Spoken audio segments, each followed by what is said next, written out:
Hi, and welcome to the Community Talks podcast. My name is Emmett Cummins. In this episode, our hosts Aaisha and Bani will be discussing the food insecurity crisis in the Lower Mainland, with Nancy Pagani, the Executive Director of the Surrey Food Bank, and Vijay Naidu, the Communications and Community Partnerships Manager. Hope you enjoy.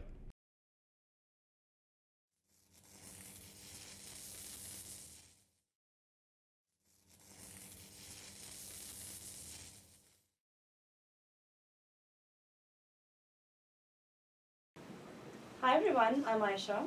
And this is Bani. We are your hosts for today. So, today we have Nancy, who is the Executive Director, and Vijay, who is the Communication and Community Manager here at Surrey Food Bank. We welcome you, Nancy and Vijay.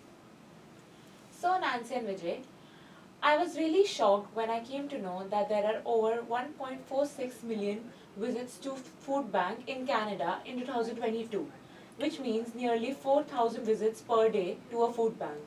I was so curious that a developed country like Canada, why do we need food banks and what does a food bank really do? Okay, well, that's a lot. That's a big question. So food banks, the reason we need food banks is certainly now for us at Surrey Food Bank, we started out as just a stopgap just to help individuals.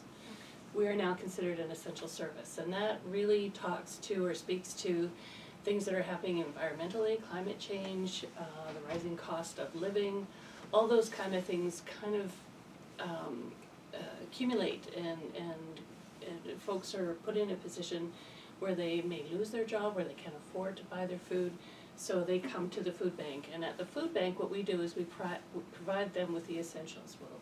We have food available for them for roughly 4 or 5 days. They can stretch it out depending on what we have and how much food is available. But for the most part, we're there to support them and help them as they go through the journey. And really, as a human, everybody's entitled to some food. So that's why we're there. Do you think that food insecurity is a serious issue in Canada? Oh, absolutely, 100%. It's becoming more and more so because of all of the things that are happening with the cost of living, the environmental, climate change, the floods and that happened last year certainly affected all of the food chain. So it wiped out a lot of the farms in our area in particular. It wiped out a lot of the farms, so that caused, we lost a lot of animals, we lost food, all kinds of things. So that has contributed certainly greatly to food insecurity. Mm-hmm. And as we can see, since there's food insecurity, there's a huge need for food banks, right? So are you facing any challenges at Surrey Food Bank? We are, because of the need, we're certainly seeing an increase in clients. So for us in particular, we've seen an increase of 36% over last year.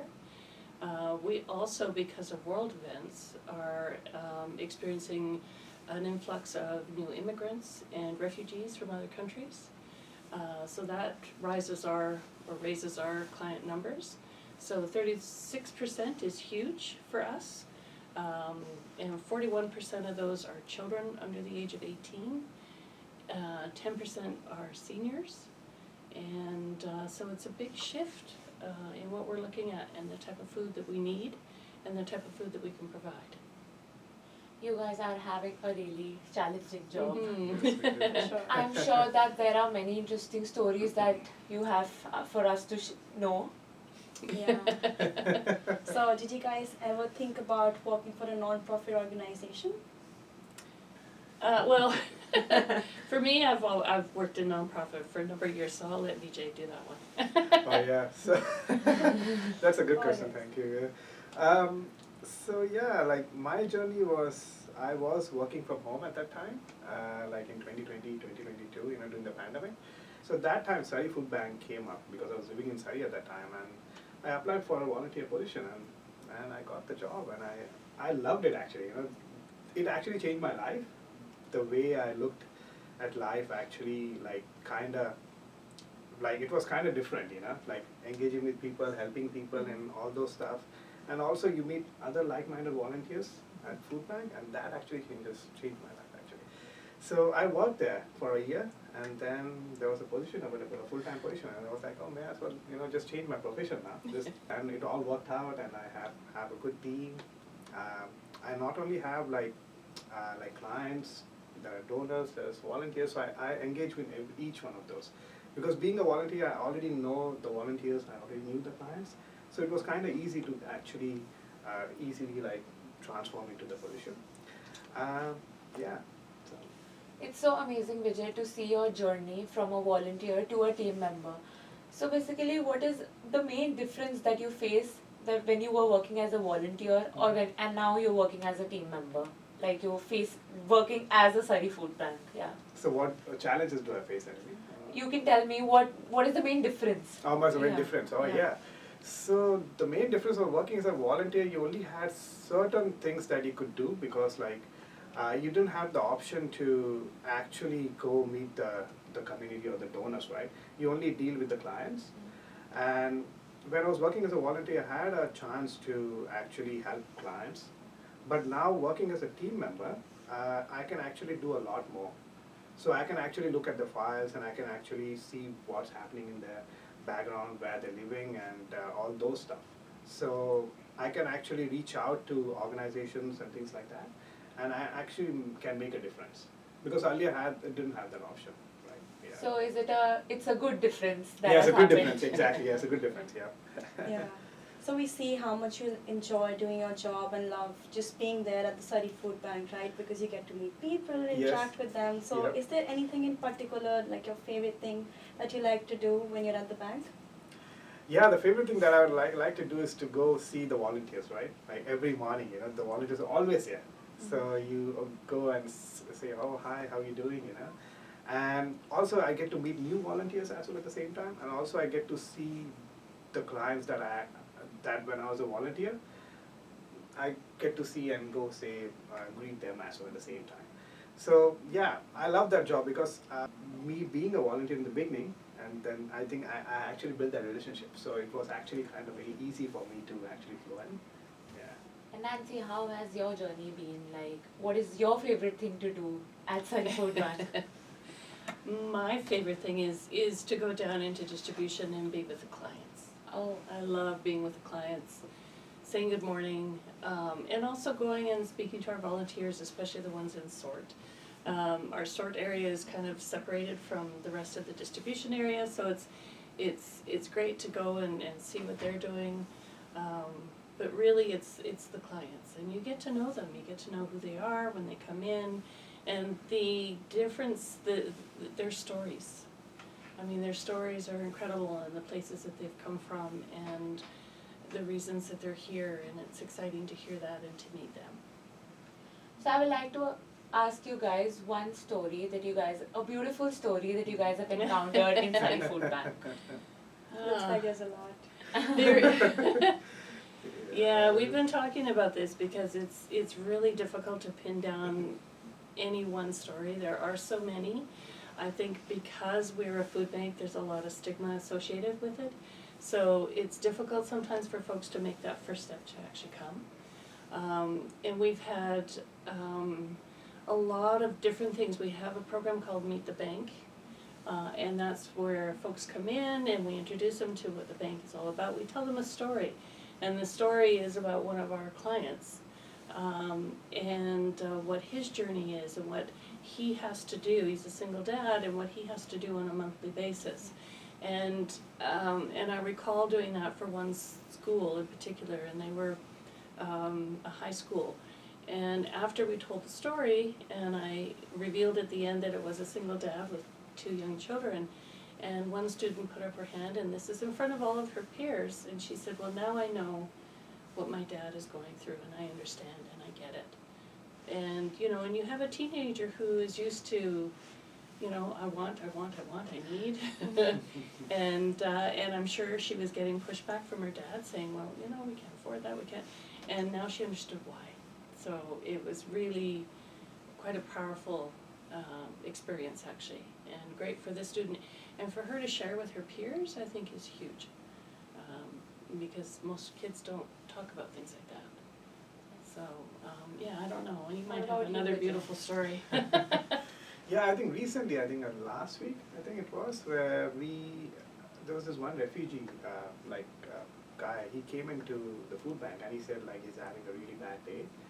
And what happened was he was just commuting via bus, and apparently the bus driver was really rude to him and saying that like, you have to get out of the bus and go back to your country or something like that.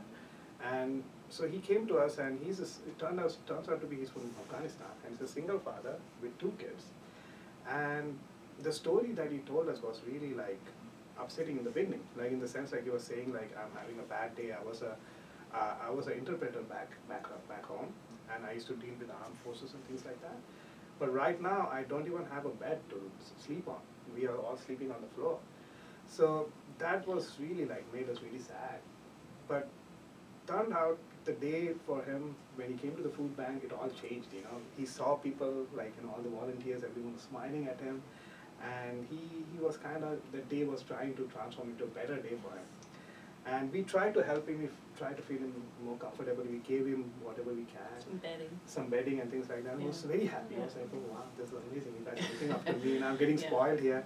And then we saw him a week after, and then he was totally a different guy. He was like, wow, you guys made my day, that day, so thank you so much. And so the day started bad, but turned out to be a good day for him. So, Yeah, that's actually amazing to hear, how you're actually impacting so many people by doing like your job and your bit. And we can see how much you guys love your job. So here's a bonus question for you guys. So if you were given $10 million right now, where would you guys go spend it? How would you use that money? Each one of you. You can have different answers. Yeah. You can have different answers. Yeah. I always thought like about this question, right? Always funding is a big issue, right? So I have a vision that I always kept it deep in my heart, but like I want to open a research facility where I give them the right tool, and giving them the right tool, because I'll be working on some projects where I need a big funding. So if I have $10 million, definitely I'm going to use it like for the betterment of for the humanity, right? So I want to solve these 2 big crises. One is hunger crisis and one is climate crisis. So that's why I'm going to use most of my funding for, Manifesting it for you. Yep, exactly, yep. And Nancy, what about you? Oh, it's a big question. I think for me, I see day to day the struggles of our clients, and I would love to have an abundance, certainly, of food, housing, all those opportunities that we are fortunate to have ourselves. But for those that can't, that's certainly what I would like to do, is look at ways that we can bring in more food, build some new housing, do something where it really makes a difference in the community. And that's important to me. That is absolutely beautiful. Like, we're so honored to actually, share it with other people and the stories that you guys have. I'm sure there are a lot more lovely stories that you guys have. And it is only because you guys are trying to create such a huge impact on the society by doing your bit as the Surrey Food Bank. And I think it's only possible because you guys resonate with the cause so much, right? And you guys believe in Surrey Food Bank, and you guys are doing an amazing job in helping these people out. I just have a last question for you guys. Do you think people donate or give because they're selfless, or because of their own selfish reasons? What is your opinion about that? Honestly, I think it's because they're selfless. I've worked for other organizations where it was important for them to feel important, the donors. For the Surrey Food Bank, it's very different. It's very community oriented, and I think our donors are very community oriented. They want to see these folks succeed. They want to see them be fed and live good lives. So I think certainly from the Surrey Food Bank, I think it is very selfless. Yeah, it doesn't always happen that way, but I think from what my experience has been with the community, certainly, yeah. What about you, Vijay? What do you think? I agree with Nancy, it's selfless, yeah. Yeah, I've noticed that too, because the community in Surrey especially are very giving, like, you know, they're very generous, and they never think twice. Like, they just, like, you know, for instance, if they see a flyer on Facebook saying that we are in need of diapers or we are in need of baby formula, sometimes they go out of their way. They go to Walmart, Costco, multiple places. They'll buy all these cans of formula, and they'll just come. And they don't even want their picture to be taken or anything like that. They're so humble and modest, you know. They just want to help. So, which is really like, we're really fortunate to be living in Surrey. Yeah, they've actually, this is new for us, they've actually sent Uber to places like Walmart or Costco to pick up food to bring to us. Oh, Yeah. so amazing. Yeah. Yeah, it's very, That's really They don't sweet. go with them, they just send Uber car. Yeah, so we don't even know who's sending us. Yeah. And how often do you guys experience something like this? Especially when we're in need of something and we put an ad on Facebook for it. Yeah. Like, Oh. that's when that You happens. guys use social media. Yeah, we do use Yeah. social media. Yeah, Yeah. social media is really Yeah. helpful for us. Yeah. So you're seeing this progress in the coming years, like recently, or is it happening from a very long time?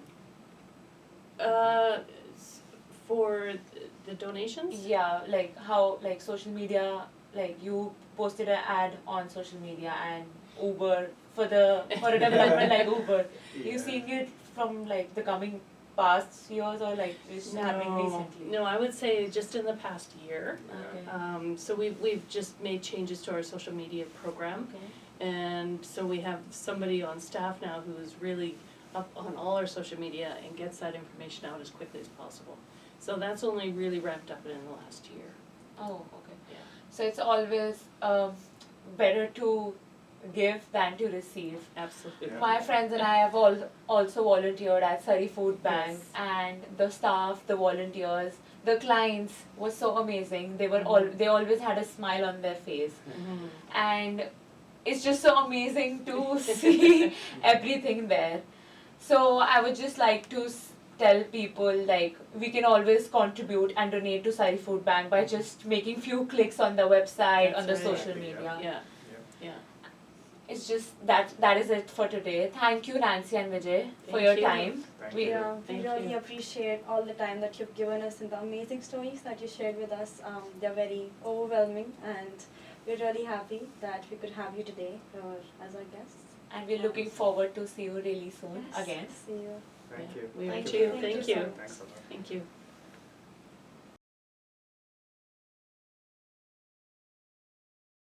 Thanks for listening to Community Talks. This episode was produced by Team Givers. To learn more about the Surrey Food Bank and how you can support them, check out their website, surreyfoodbank.org.